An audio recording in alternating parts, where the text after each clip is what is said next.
pakiusap sa mga matatanda, paggamit ng po at o palagi tatandaan. Kaya't mga bata, payo ko maging magalang kahit kanino man. Palakpakan!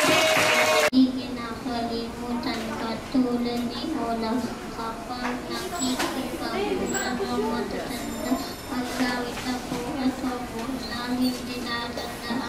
Kaya't mga bata, payo ko maging magalang kahit kanino man. Okay, palakpakan! Hindi kinakalimutan.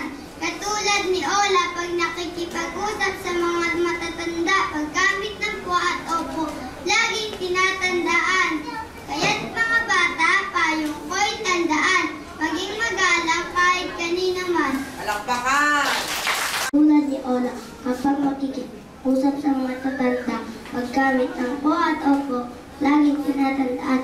Kaya't mga bata, payong ko'y tandaan, maging magalang kahit kanino man.